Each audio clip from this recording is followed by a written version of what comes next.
Pastinya dari kita semuanya sering dan pernah mendengarkan kata yang disebut dengan maaf.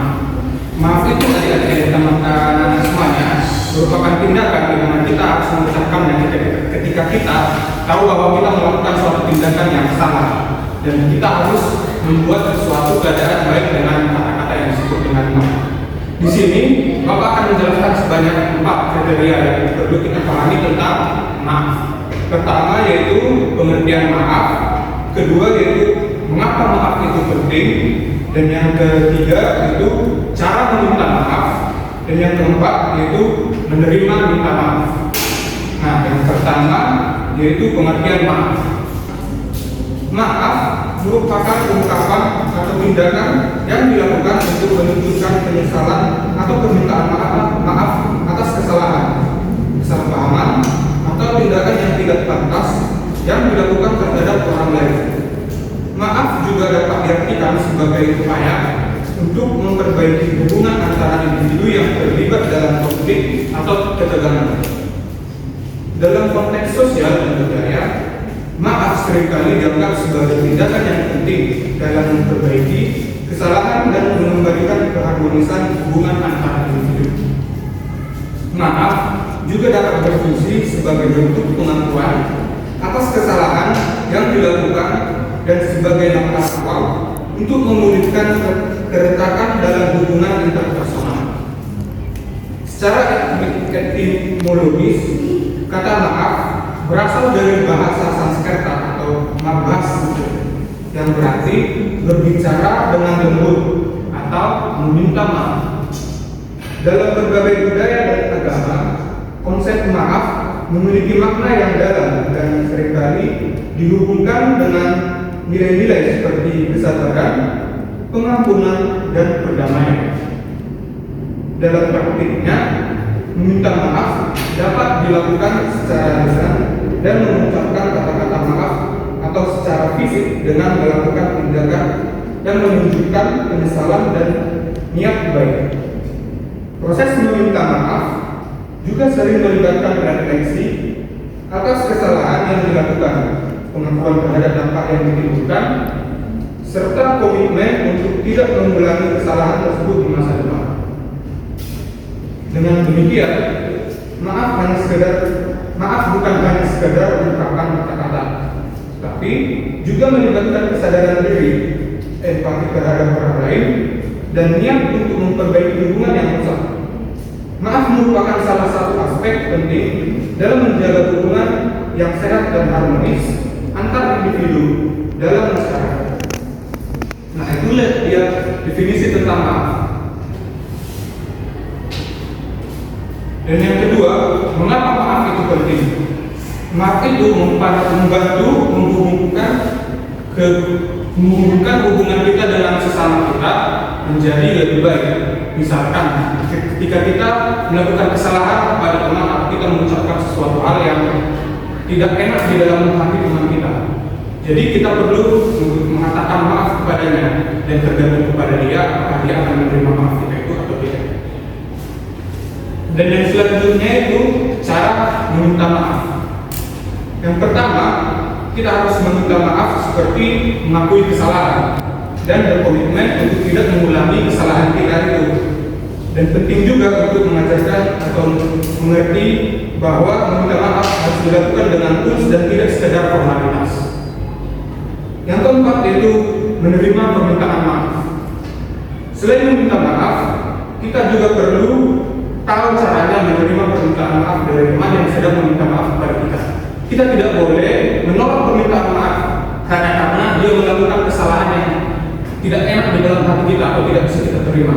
Kita perlu menjudge bagaimana perilakunya ke depannya, apakah dia akan berubah atau dia akan tetap. Jika dia berubah, kita harus menerima permintaan maafnya itu.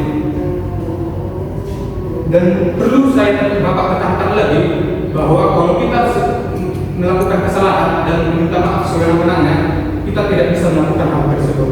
Kita harus perlu memberikan maaf kita itu dengan tulus supaya orang yang menerima maaf kita itu dapat menerimanya dengan baik. Nah, di sini Bapak akan membacakan contoh-contoh meminta maaf atau kejadian yang saat perlu kita katakan maaf. Pertama itu ketika kita terlambat? Seseorang terlambat dalam pertemuan dan temannya mengucapkan maaf. Maaf ya, maaf banget aku terlambat, ada masalah di perjalanan tadi. Dan kedua yaitu saat kesalahan berbicara. Misalnya, seseorang secara tidak sengaja mengucapkan sesuatu yang menyinggung perasaan teman dan kemudian mengatakan, maaf, maksudku bukan seperti itu, aku salah ngomong. Selanjutnya, dalam kasus mengabaikan teman, contohnya ketika seseorang sibuk dengan urusan sendiri dan tidak merespon pesan temannya, kemudian mengirim permintaan maaf. Maaf ya, dari sibuk banget, aku nggak sengaja mengabaikan pesanmu. Nah, itulah dia contoh maaf. Nah, kemudian Bapak akan menjelaskan dari gambar ini tentang kasus permintaan maaf. Nah, dalam kasus ini si Ibnul tidak sengaja menggores mobil ayahnya. Dimulai dari percakapan di mana ayahnya bertanya kepada Ibnul, apa yang kamu lakukan? Kemudian Ibnul berkata kepada ayahnya, maaf ya, Ibnul tidak sengaja menggores mobilnya. Kemudian ayahnya Ibnul menerima permintaan maaf dari Ibnul. Lain kali lebih hati-hati ya, ucap ayahnya. Kemudian Ibnul membalas dengan iya ya. Nah, itulah dia contoh. Baiklah anak-anak, di sini Bapak ingin bertanya, apakah di antara anak-anak sekalian ada yang pernah melakukan kesalahan? Pernah, Pak. Dan apa yang kita sebutkan ketika kita melakukan kesalahan tersebut? Minta maaf. Ya betul. Saat kita melakukan kesalahan kita perlu meminta maaf. Nah, ketika seseorang meminta maaf kepada kita, apa yang akan kita lakukan? Memaafkannya, Pak. Ya, tentunya kita harus menerima permintaan maaf tersebut dan kita harus memantau dia apakah dia akan berubah ke depannya atau dia akan tetap melakukan kesalahan tersebut. Kalau tetap dari maaf. Kalau tetap, kita perlu menegurnya agar dia merubah perilakunya tersebut. Iya, Pak. Baiklah anak-anak, mohon untuk perhatiannya. Oke, di sini Bapak ingin anak-anak mengucapkan contoh permintaan maaf. Ada yang bisa mengucapkan contohnya? Saya, Pak. Baik, untuk Asni.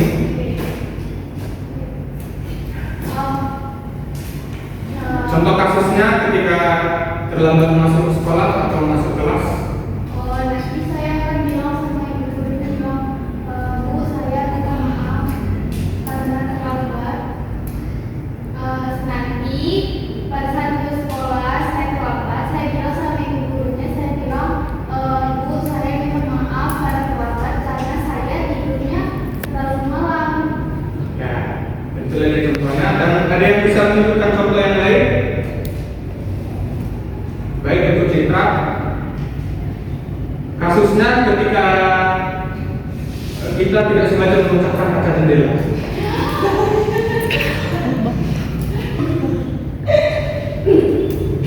Saya akan minta maaf, Pak, kepada ibu jendela. Bisa dibawa ke jendela.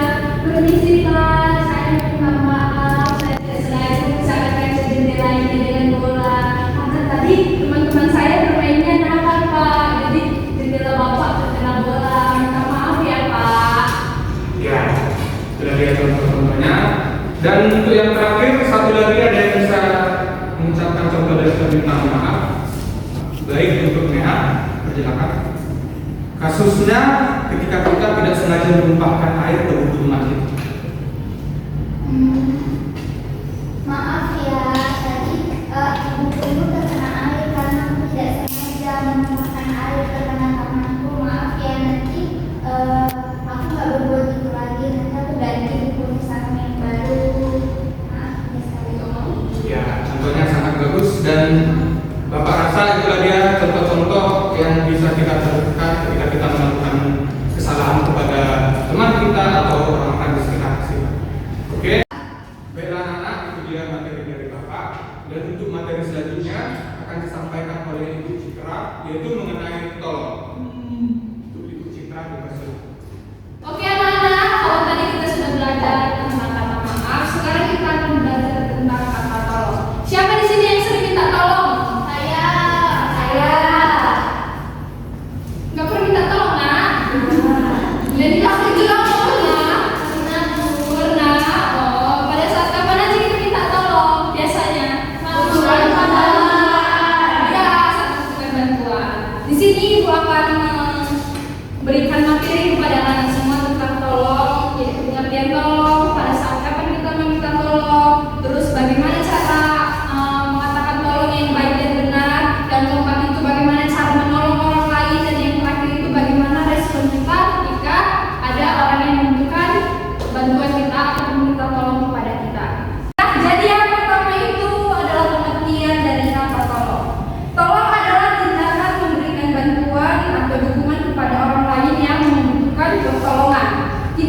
dilakukan haruslah dengan niat yang baik dan tulus tanpa mengharapkan imbalan apapun.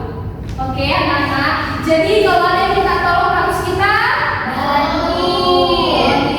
Nggak boleh tak tolongin. Iya. Dosa. Nah, jadi yang kedua itu pada saat kapan kita meminta tolong, kita akan meminta tolong kepada orang saat kita mengalami kesulitan. Yang kedua itu kita meminta tolong saat kita tidak bisa menyelesaikan permasalahan yang sedang kita hadapi. Yang ketiga itu kita akan meminta tolong pada saat kita membutuhkan informasi tambahan, baik dalam situasi genting ataupun situasi yang sangat darurat.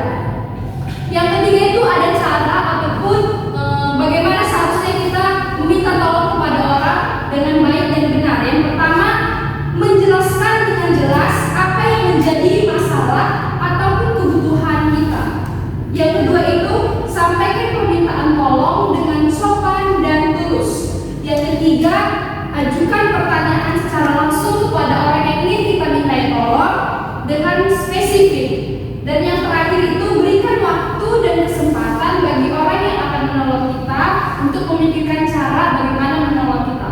Jadi dari cara yang ibu katakan ini, anak-anak semuanya setelah kita selesai pembelajaran, ketika meminta tolong harus dengan sopan, tidak boleh dengan marah-marah, karena kita yang akan ditolong.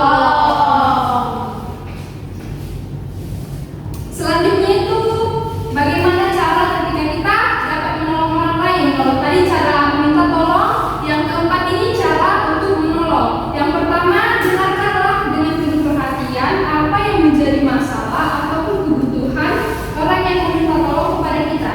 Yang kedua itu, tawarkan bantuan dengan ikhlas tanpa mengharapkan imbalan. Yang ketiga, berikan solusi atau dukungan yang sesuai dengan kebutuhan orang yang meminta tolong.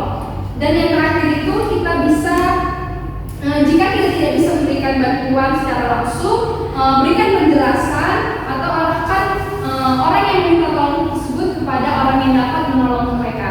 Jadi kalau ada orang yang meminta tolong kepada kita, sebisa mungkin kita harus dapat menolongnya.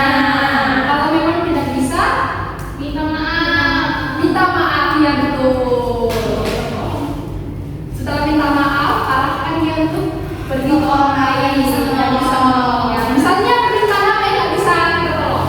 Mencuri. Misalnya dia minta tolong beli bulan. Oh ya, minta beli bulan. Tidak mungkin ya, tolong bulan bu.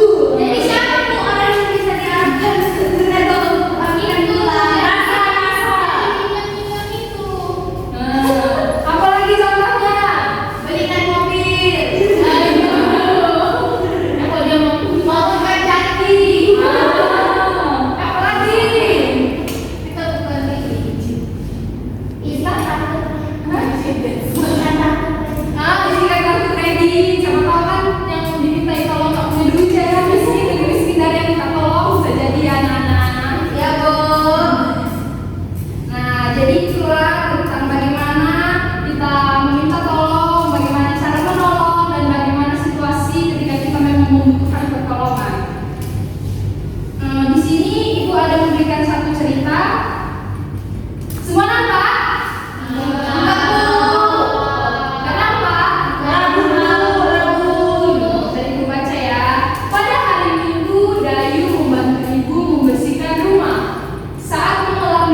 Nana? Nana sedang apa sendirian di sini? Sedang menunggu ibuku. Oh. Nana, apa itu yang kau makan? Oh, ini biskuit pemberian ibuku. Aku boleh mencobanya? Tentu. Wah, bungkusnya saja kelihatan enak. Bagaimana? Lezat bukan? Ini biskuit terlezat yang pernah aku makan. Kalau begitu, aku pergi dulu, Nana. Bye-bye. Nana pergi begitu saja. Kenapa dia tidak berterima kasih kepadaku? Bram, bram, bram. Brum, brum. Kecepatan penuh, brum. Kau tidak akan bisa mengejarku, Injun. Hahaha. Brum, brum. Lihat saja nanti. Chan. Au. Sakit sekali. Chan, apa kau baik-baik saja? Lututku terluka. Ayo kita pulang. Tunggu, Injun. Kenapa Chan? Lukamu harus segera diobati. Ayo aku antar kau pulang. Itu apa Chan? mobil mainanku jatuh ke dalam saluran air. Ya ampun. Injun, bantu aku. Ambilkan mainanku. Tapi itu sulit Chan. Tidak mau tahu. Pokoknya Injun harus mengambilkan mainanku. Aku tidak bisa mengambilnya Chan. Itu terlalu dalam. Pokoknya mainanku. Ambilkan mainanku. Mainanku. Echan tidak boleh seperti itu. Kalau mau meminta bantuan pada orang lain, kau harus katakan tolong. Tolong bantu aku.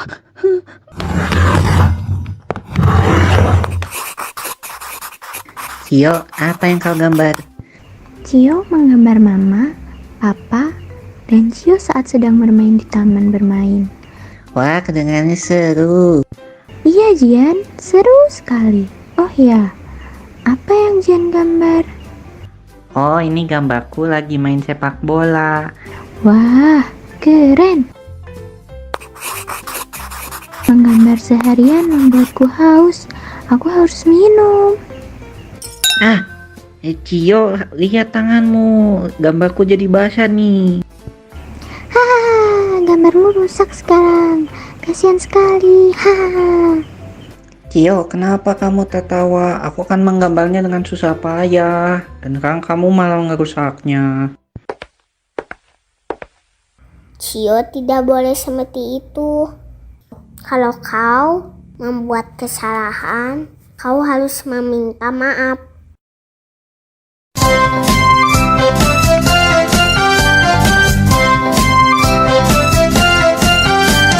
Terima kasih, tolong dan maaf. Katakan di saat yang tepat.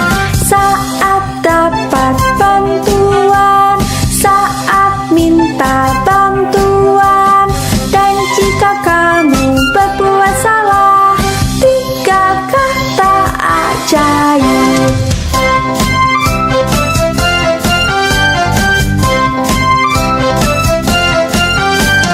Terima kasih, tolong dan maaf. Katakan di saat yang tepat. Saat dapat bantuan, saat minta bantuan. Dan jika kamu berbuat salah, 3 kata ajaib. Terima kasih, tolong dan maaf. Katakan di saat yang tepat. Saat dapat bantuan, saat minta bantuan. Dan jika kamu berbuat salah, 3 kata ajaib. 3 kata ajaib. Nah, jadi pada rasa berbagi contoh untuk meminta tolong dan meminta maaf. Oke, sekian pembelajaran kita hari ini tentang 2 kata ajaib, yaitu tolong dan maaf. Selanjutnya, ibu TK sudah pada bosan ya. Siapa sudah bosan?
hijau